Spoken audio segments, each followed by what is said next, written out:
A audição é um sentido fantástico e primordial que nos conecta às pessoas e ao mundo.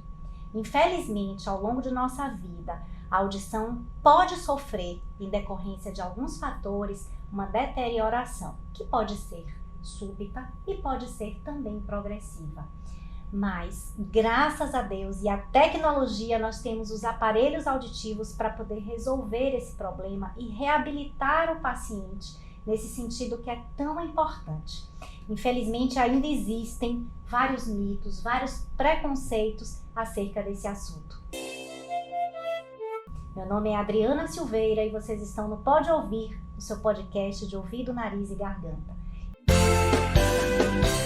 E lógico que eu trouxe aqui alguém para conversar comigo a respeito desse tema.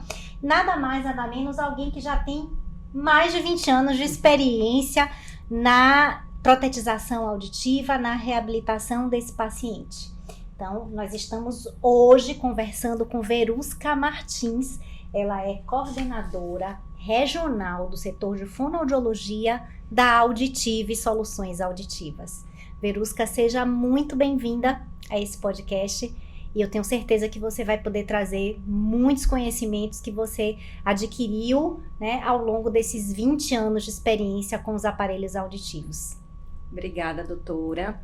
Eu queria primeiro agradecer pelo convite e trazer que esse tema ele é muito importante de ser debatido, ser conversado, ser explicado, ser orientado, porque tem muitas pessoas, né, que desconhecem, né, como funciona, né, essa questão, né, desse tratamento da perda auditiva e desconhece também o momento certo, né, de se iniciar esse tratamento. Você, como fonoaudióloga de formação, né, certamente recebe esse paciente pela primeira vez com muitas dúvidas, né, acerca de como é que vai ser esse aparelho auditivo que foi indicado, quais são os benefícios que ele vai me trazer. Mas, antes de tudo, é importante que o paciente entenda o que está acontecendo com ele, né? O que é essa perda auditiva, o que é que pode, né, tá causando ela e como que é a sua abordagem quando recebe esse paciente já com essa dúvida em primeira mão.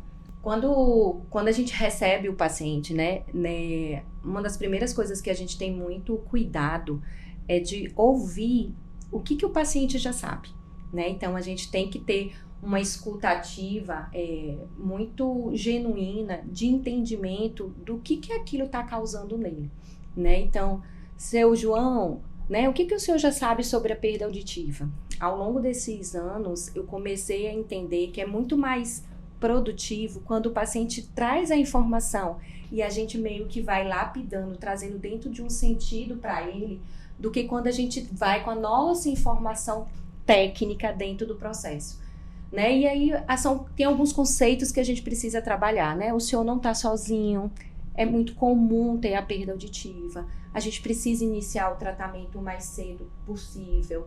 Quanto mais cedo for essa intervenção, mais fácil vai ser para o senhor.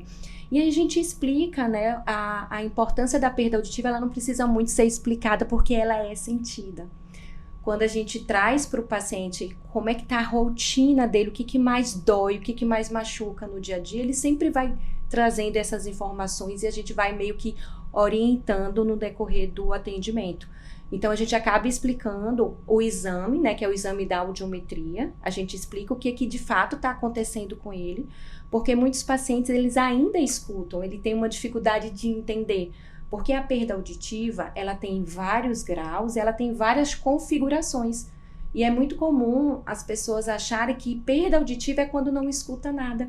Mas como é que eu não tenho perda se eu escuto? Se você está falando e eu estou ouvindo. Falei, não, o senhor tem razão, seu João. Na verdade, o que o senhor tem é uma diminuição da audição em alguns sons, né? A gente sabe que tem as perdas auditivas, né, de grau leve, quando o som grave está preservado, e quando o som agudo, que é aquele som fininho, né, está deteriorado, o que a gente percebe? Que o paciente, ele não se coloca na condição de uma pessoa que tem perda. Então, muitas vezes, eles adiam o processo do tratamento, considerando que não é o momento para ele intervir. Perfeito, né? E às vezes ele já chega até chateado, né, no centro auditivo, insatisfeito com a forma como o médico colocou, né? O médico me disse, o doutor me disse que eu tenho uma perda auditiva. Mas eu escuto, Perfeito. né? Eu escuto, eu convivo normalmente com as pessoas. Às vezes ele não tem noção do quanto aquilo está impactando, exatamente por essa visão distorcida do que é perda auditiva. E aí, Perfeito. de fato, esse trabalho que você faz, inclusive captando, né, primeiro do paciente, qual é o entendimento que ele tem sobre perda. E do que ele trouxe, né? Seja da orientação do próprio médico, seja das pesquisas da internet, que hoje a gente tem muita informação aí que as pessoas podem estar acessando. Perfeito. E aí, às vezes, você vai trabalhando exatamente com uma modulação da expectativa dele, Sim. né? E sim, é importante a gente saber qual é a expectativa que ele tem para saber como lidar e da melhor forma Isso. possível para cada paciente. Né? O atendimento ele é muito subjetivo e ele é muito individualizado. Né? Então, a gente sabe que as pessoas reagem diferente ao diagnóstico, né? Então, tem pacientes que entram no modo de resistência, eu não quero e eu não preciso. Já tem pacientes que já entram no modo, olha, como eu vou tratar isso? Né? Então, a gente atende de forma diferente esses pacientes. E no primeiro momento, a gente faz uma escuta e uma orientação devida do que ele já traz, né? Então, a gente parte da orientação da demanda de cada paciente, trazendo uma escuta e uma orientação, né, sobre o que é perda auditiva, qual o tipo de perda auditiva que ele tem, o que poderia... Eles ficam muito na curiosidade das causas, né? Por que eu tenho uma perda auditiva? E muitas vezes a causa ela não pode ser definida, né? A gente sabe que o envelhecimento da função auditiva, ela altera, como acontece com o envelhecimento visual. Mas muitos pacientes que têm perda auditiva até numa fase de criança, adultos, jovens, eles ficam muito sem entender o porquê que eu tô com esse processo, né? Então a gente precisa entender que é uma patologia que acomete a qualquer idade, que tem vários graus de perda, várias configurações, e a expressividade da perda ela é diferente de paciente para paciente. E às vezes eles têm uma tendência a se comparar, né? Muito. Mas eu conheço alguém que tem a perda X, né? E o médico ainda não indicou o aparelho. Por que eu tenho indicação? Né? E eu até acho que escuto mais do que ele, né? Então a gente acaba vendo essa comparação e a gente também tem que desmistificar isso. Uhum. A expressividade da perda ela é diferente de pacientes para paciente. Às vezes o mesmo tipo de perda e a mesma causa, o próprio envelhecimento da audição, como ela se expressa em cada indivíduo, ela é muito individual, né? E as pessoas precisam entender essa individualidade e entender que o tratamento e o resultado também será. Nesse momento, a escuta da família ou dos familiares mais próximos desse paciente é importante também? Muito. Eu costumo dizer, né, que a queixa do usuário, do paciente que tem perda auditiva, não é só dele. É dele e da família. É dele e da pessoa que convive com ele. Né? Muitas vezes, quando a perda está começando, ela está no seu início, por ela ser tão gradativa, o paciente não dá conta. Ele vai alterando a capacidade de ouvir e ele acha que está normal. Mas aí a TV fica mais alta, aí o filho chama, ele não escuta, e aí o pai fala, nossa, meu filho fala baixo, ele reclama muito da TV, mas o problema não é meu, o problema é dele. E aí o filho compartilha dessa dor, dessa dificuldade, né? Quantas vezes dentro do atendimento o paciente fala, eu tô aqui porque eu não aguento mais minha família reclamando, mas para mim eu não preciso.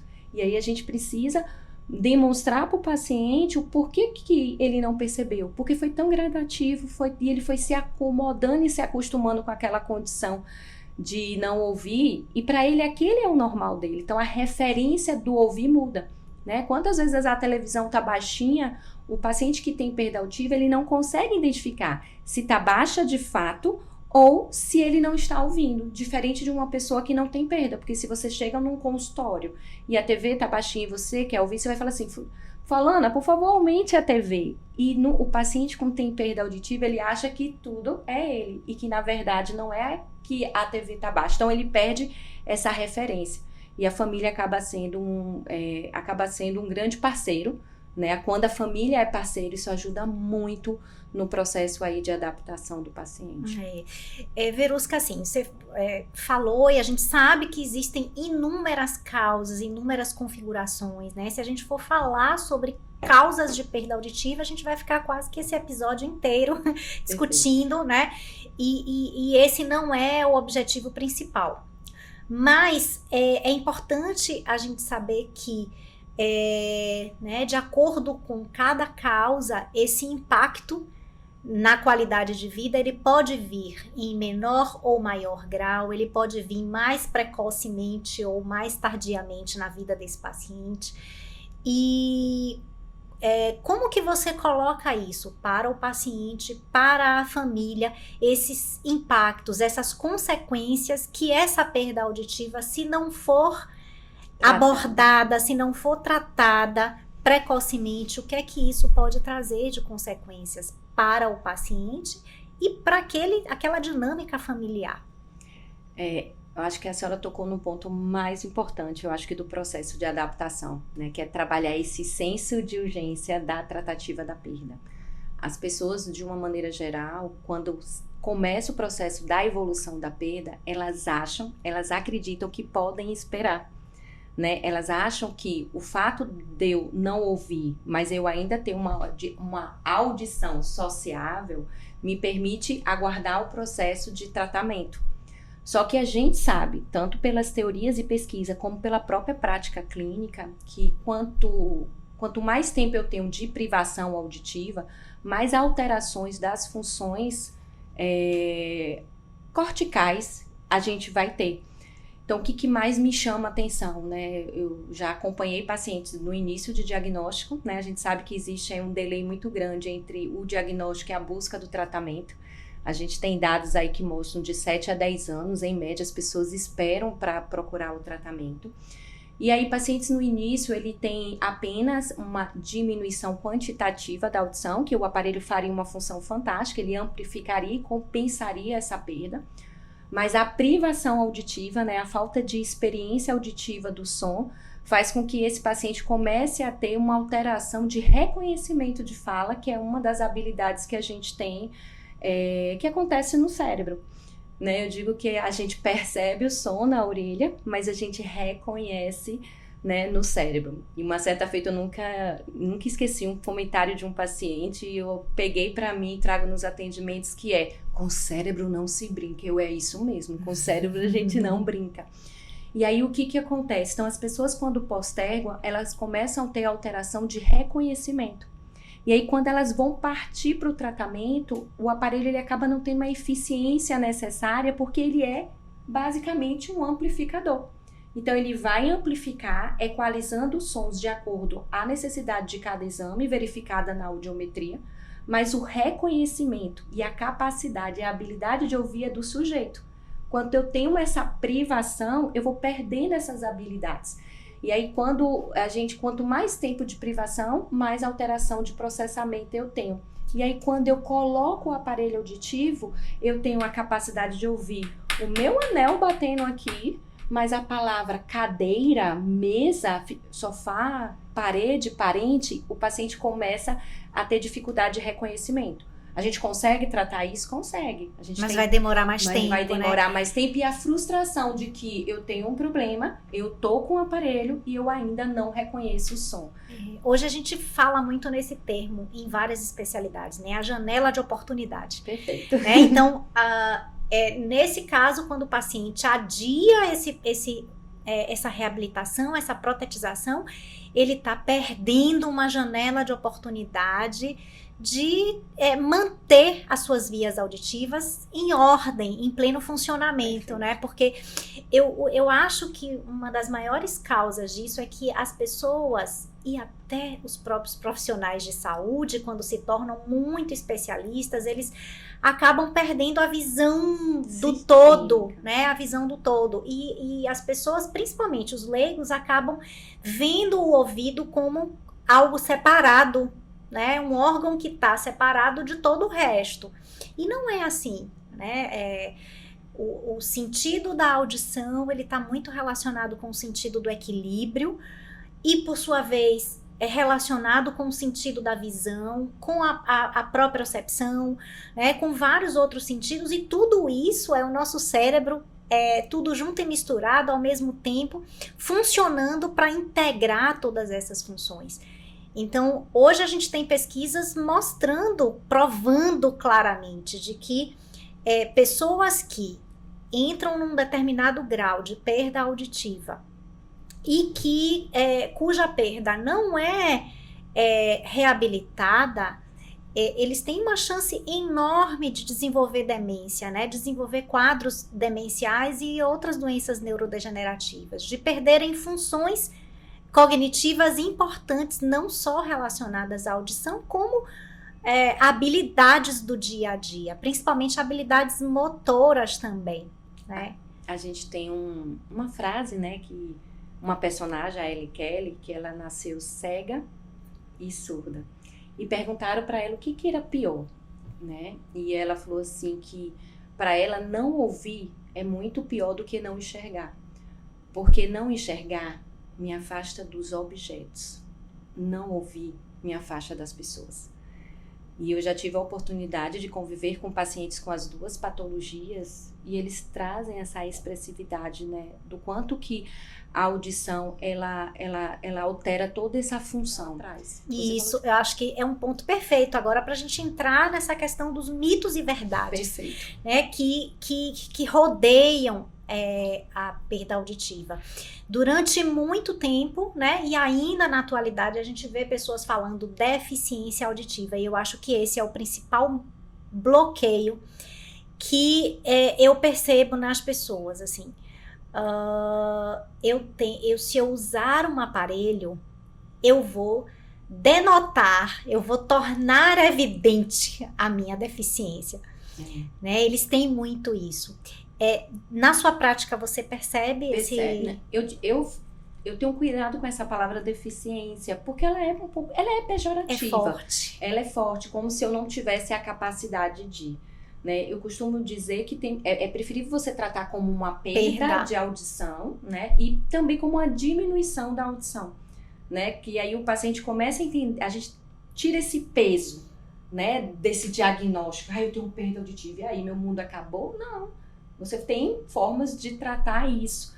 E aí o paciente, ele, primeiro momento, eu acho que o primeiro desafio do paciente é o processo da aceitação, de entender o que ele tem, de aceitar e de buscar o tratamento.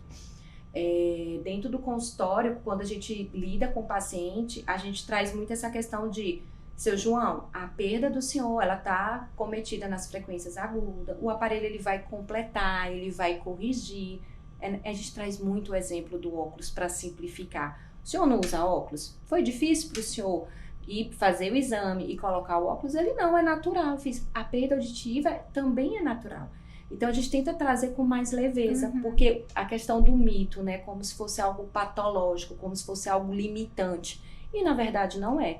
A gente tem pacientes aí, tanto aqueles que nasceram com a perda, né, e tanto aqueles que adquiriram, que exercem todas as funções dentro das áreas profissionais sem nenhum tipo de limitação. Mas eles precisam de um recurso, de um aparelho para poder compensar essa dificuldade. O grande problema da gente comparar o uso do óculos é que talvez cria uma expectativa, né? Porque assim, muitas questões visuais, quando a gente põe o óculos, né? Os óculos, existe uma correção imediata.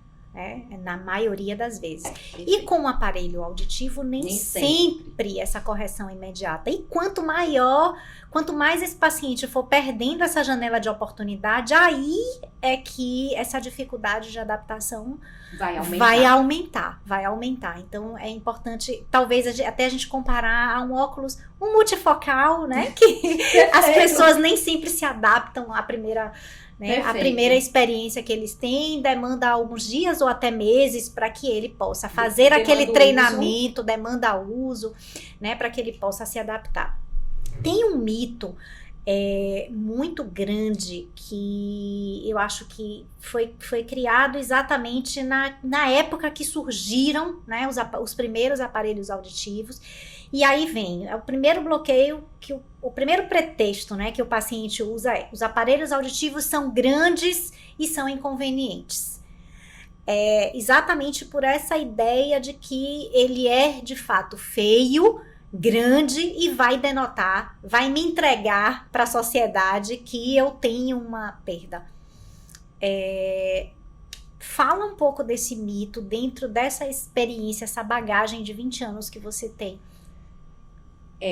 A gente recebe quase todos os dias pacientes achando que o aparelho auditivo ainda é grande, ainda é robusto, ainda é feio. Eu trouxe aqui até um aparelho, né, que é mais o tradicional, que é um aparelho que a gente chama de BTE. Ele ainda é comercializado e indicado para as perdas severas, mas quando o paciente pensa em perda auditiva, acredite, ele ainda imagina esse aparelho. Então, a imagem desse aparelho, ele ficou, né? Hoje a gente tem outros aparelhos auditivos, né? Vou pegar aqui um bem pequenininho, que é o queridinho, quando o paciente chega, porque ele é praticamente invisível. Se eu colocar aqui na minha orelha, você vai perceber que ele desaparece, né? Então, esse é um aparelho que a gente chama, né? É um microcanal, é um aparelho instantâneo. Ele é um aparelho que fica bem discreto, bem visível, ele é de peça única, mas ele não é um aparelho que dá para todo tipo de perda, né? Mas a aceitação do paciente muda muito quando a gente sai de um modelo tradicional para um modelo pequeno. A tecnologia do aparelho evoluiu bastante, né? Tanto na questão das formas do aparelho, quanto na questão também da própria tecnologia. Eu trouxe o modelo aqui, que ele está numa nova roupagem, é um modelo intracanal. Ele é feito sob medida, então a gente tira um pré-molde do paciente, manda confeccionar personalizado. E esse aparelho, ele traz, né, além do processo de amplificação de tratamento, ele traz alguns recursos bem interessantes, que é a conectividade. O que é que a gente consegue? A transmissão do áudio direto para o aparelho auditivo. É como se fosse um fone de ouvido. Hoje é muito comum a gente ouvir as pessoas na rua com o fone de ouvido para que atenda o telefone e o áudio saia direto no aparelho. Então, no aparelho do fone. E nesse caso aqui, a gente tem um aparelho auditivo que, além de amplificar, tratar a perda, ele também faz essa função de transmissão direta de áudio do celular, da TV, do computador, de uma série de equipamentos eletrônicos. E isso tem sido muito interessante, porque tem trazido o interesse de um público mais jovem, né, pela multifuncionalidade. Então, dentro do atendimento, a gente observa muito isso. Esse aqui, gostei, porque vai facilitar a minha vida, né? Então, além de eu estar tratando a audição, eu vou ter a facilidade de ter toda a transmissão de áudio direto.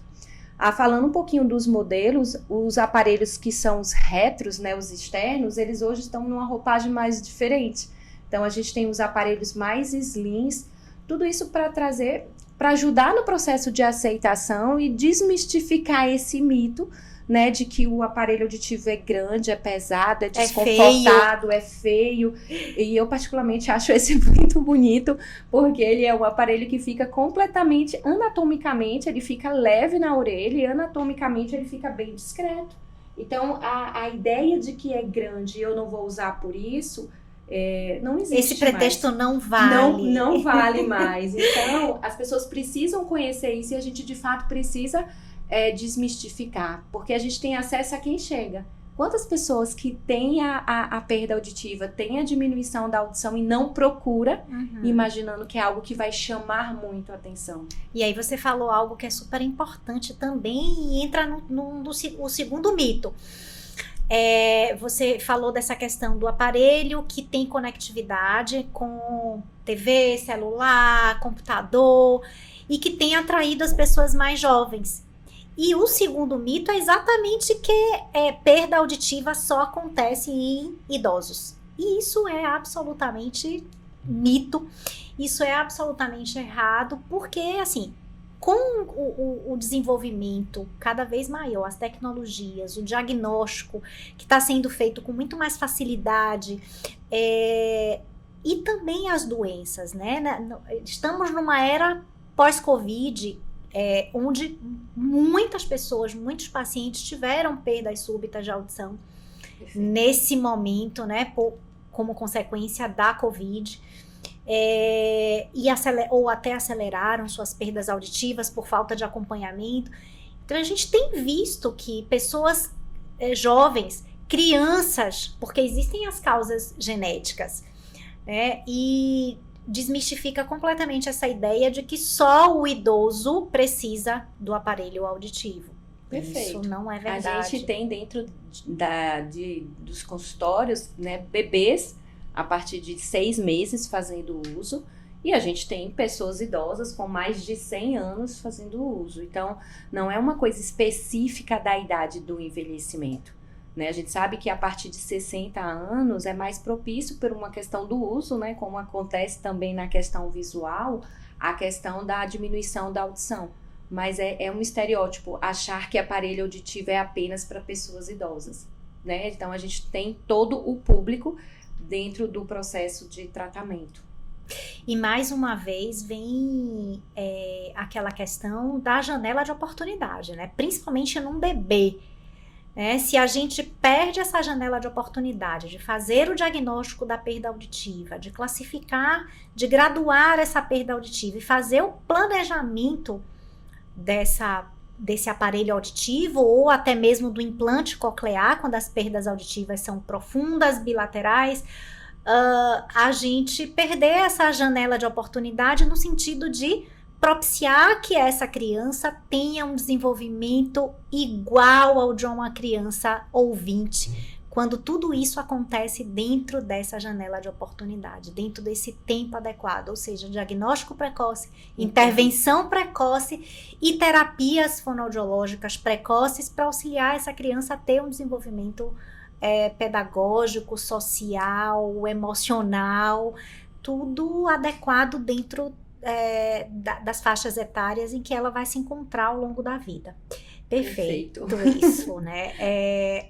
Bom, um outro mito a gente vê muito, assim, em conversas em torno de uma mesa, alguém chega lá e fala assim, eu fui detectada com uma perda auditiva e o médico me encaminhou para poder usar aparelho auditivo. Aí vem o outro e fala assim, isso é bobagem. Fulano de tal colocou o aparelho auditivo e quem usa é a gaveta, né? Porque não adiantou nada, foi uma porcaria e tal.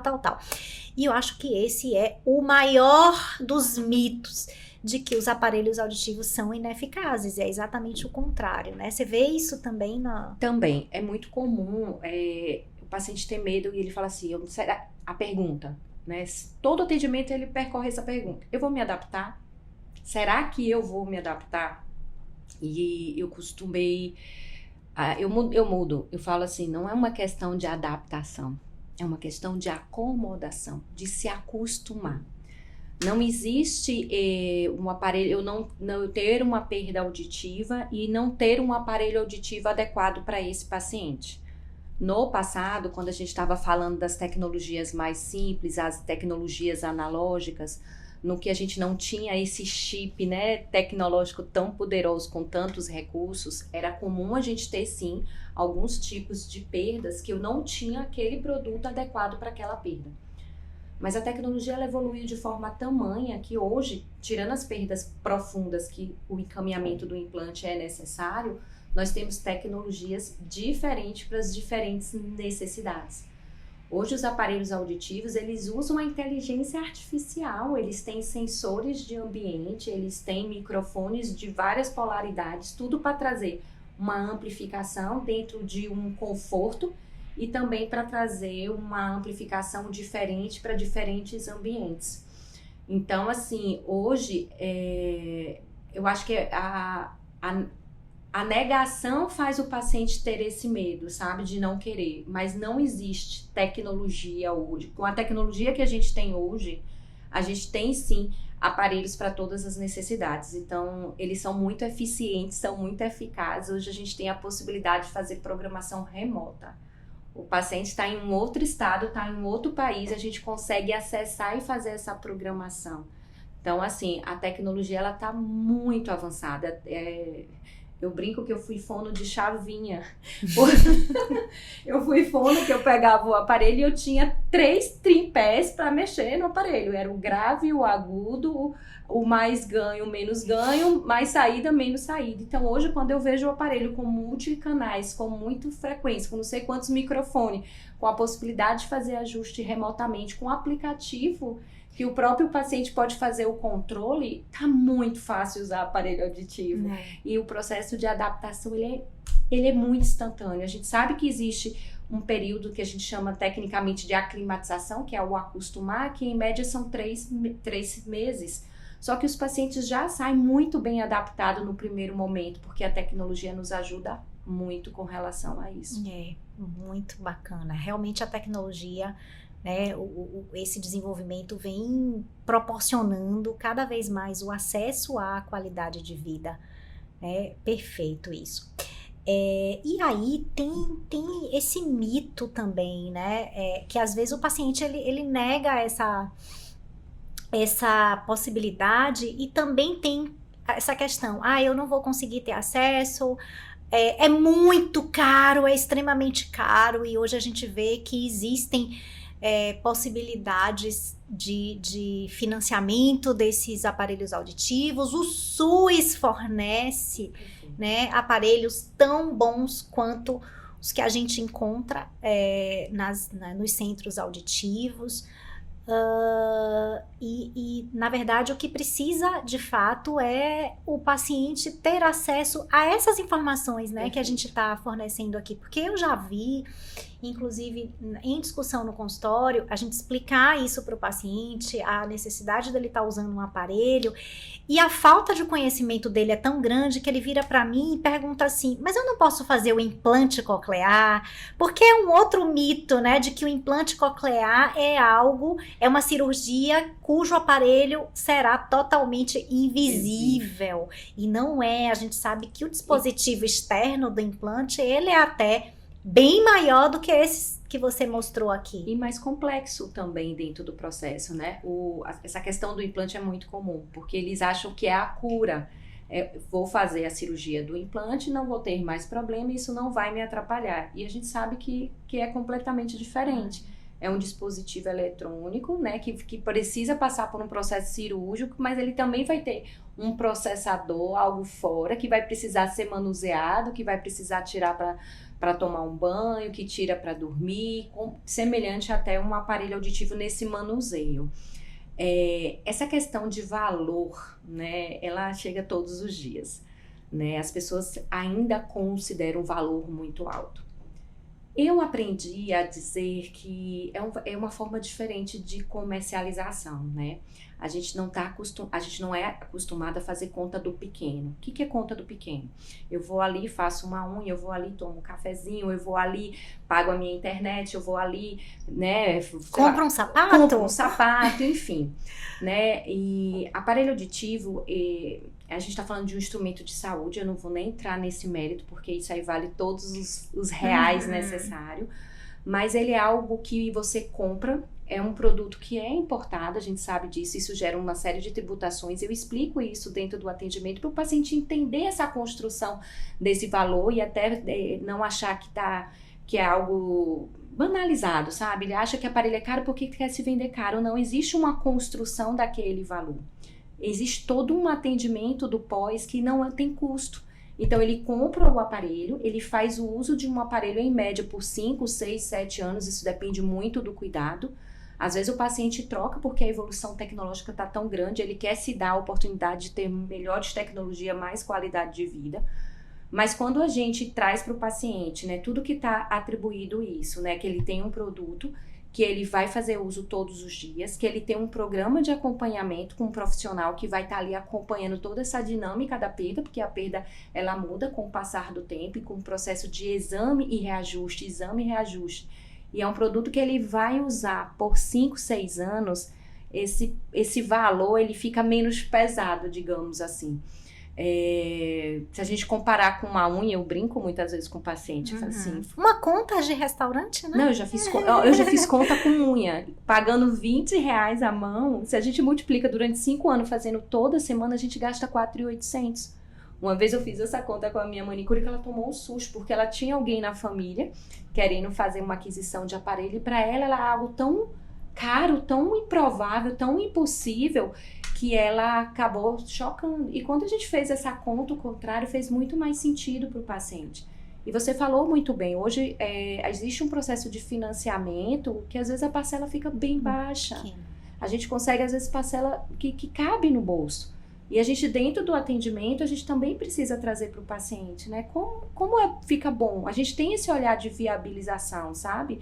De mostrar que é uma questão de saúde, que a gente se organiza e que tem a viabilização. Claro, vão ter aqueles pacientes que não vão ter possibilidades e a gente faz encaminhamento para serviços, né, de saúde como o SUS, como você trouxe, porque o importante, de fato, é que eles façam um processo, né, de protetização, de amplificação o mais cedo possível, porque isso vai trazer os impactos que a gente já conversou aqui mais cedo. Perfeito. E uma forma que eu tenho também de conversar com o paciente é quando ele traz exatamente todas as dificuldades que ele está tendo socialmente, profissionalmente, para lidar com essa perda auditiva sem um aparelho. Então, ele tem dificuldade de se comunicar, ele tem dificuldade de fazer uma apresentação bem feita, não tão bem quanto ele fazia antes, ele vai perdendo performance. E uma forma exatamente de contrapor isso é colocar para o paciente dizer assim, quanto vale a sua performance? Perfeito. Você tem noção do quanto você pode ganhar em termos de melhoria da sua performance, melhoria da sua qualidade de vida? Qual o valor que isso tem para você? Será que isso não é tão valioso a ponto de você, né, se sentir merecedor de fazer esse investimento? E isso é algo, de fato, para poder a gente, né, parar, pensar, refletir. Agora, sim, é algo muito importante que a gente precisa esclarecer para as pessoas, não dá para você chegar, né, eu não estou escutando bem, você entrar na primeira loja de aparelhos auditivos que existe. Bom, eu tenho 25 anos de atuação na área médica, a Verusca tem mais de 20 anos, né, de profissão, atuando, lidando com aparelhos auditivos. E o mais importante é o paciente entender que não é o aparelho em si, né? Se você põe um aparelho no seu ouvido sem primariamente ter sido avaliado por um profissional que entenda de fato do assunto, que entenda qual é o momento ideal para indicar esse aparelho auditivo, que conheça e confie naquele profissional. É exatamente o profissional que vai fazer a programação adequada, né? É como você ter... não adianta você ter uma Ferrari se você não sabe dirigir, se você não sabe mexer nessa Ferrari, né? Não adianta você ter um celular altamente tecnológico se você não domina tudo aquilo que ele oferece para você. Então, eu comparo muito o profissional que vai lidar, que vai fazer esse processo de adaptação, é exatamente isso, a pessoa que detém, que domina o conhecimento acerca do tema e que depende, do qual o paciente depende muito para que esse tratamento seja de fato eficaz e que traga benefício para todos, não só para o paciente, como para a família dele, como para as pessoas com quem ele convive. E essa é uma relação que a gente cria para o paciente para a vida, né? Quando eu digo para o paciente que o mais importante, de fato, acho que você colocou um ponto bem interessante, é o profissional que vai atender. As marcas, as tecnologias, elas têm se assemelhado muito, né? Então, os produtos são semelhantes dentro das suas entregas. Mas a leitura que o profissional vai ter, né, o acolhimento que esse profissional vai fazer, essa escuta ativa que esse profissional vai fazer é diferente. Então, eu acho que o paciente ele tem que ter uma fonoaudióloga para se chamar de sua, né? Alguém que ele se sinta à vontade, alguém que ele tenha a liberdade de pedir uma orientação. Às vezes o paciente ele fica inibido quando ele tem uma dificuldade de manuseio, sei lá, eu vou lá de novo, ela vai achar que eu sou chata. Não, seu fulano, o senhor não é chata, o senhor precisa de uma ajuda e eu estou aqui para isso. né? Quantas vezes o paciente fala assim, eu fiquei com vergonha de voltar aqui, porque o paciente ele volta quantas vezes for necessário. E eu falo para ele, se o senhor não voltar, eu vou perder meu emprego, porque eu tô aqui para atender o senhor. E a gente precisa também estar trazendo muito essa questão, né, do acompanhamento. O aparelho, ele é o começo do tratamento, né? Ele é uma ferramenta que um profissional usa para reabilitar. Mas o tempo de uso, o dia a dia, as orientações, a permanência, esse acolhimento das dificuldades, essa ajuda de dizer que vai superar, que com o tempo vai melhorar, que o profissional faz, sem sombra de dúvida, eu acho que é o mais importante para o sucesso da reabilitação e para os pacientes ficarem felizes e realizados usando o aparelho, né? Não é só o produto, é o acompanhamento especializado. Perfeito, Verusca. Estamos chegando ao fim desse episódio. Quero te agradecer imensamente pela sua disponibilidade de estar aqui conosco nesse podcast, esclarecendo dúvidas que eu sei que são importantes, que eu sei que são o dia a dia. Nós do Nooba, no nosso site, temos um blog em que tem também publicado vários textos de membros do nosso corpo clínico, escritos por médicos. Temos várias informações importantes acerca da perda auditiva. É importante que vocês comentem nessa publicação, que revisem essa publicação, que compartilhem esse podcast com pessoas que vocês conhecem e que têm essas dificuldades, né? Pessoas de quem você lembrou enquanto esteve ouvindo esse episódio, né? Isso é muito importante compartilhar para que a informação chegue para todos. Então, muito obrigada pela sua presença. Eu que agradeço, né, o convite, foi um prazer estar aqui com você e mais ainda poder falar desse tema, né, que é a minha vida e do meu trabalho. A gente precisa de fato desmistificar muita coisa e a gente precisa que as pessoas busquem os profissionais, né, da área especializada para ter cada vez mais informação, para que cada vez mais cedo a gente consiga estar intervindo, porque o resultado acaba sendo muito melhor e a gente não tem as patologias associadas ao não tratamento. Perfeito. Então, só lembrando, o nosso site é o www.nooba.com.br e o nosso Insta é o @nooba.núcleo de otorrino. Muito obrigada e até o próximo episódio.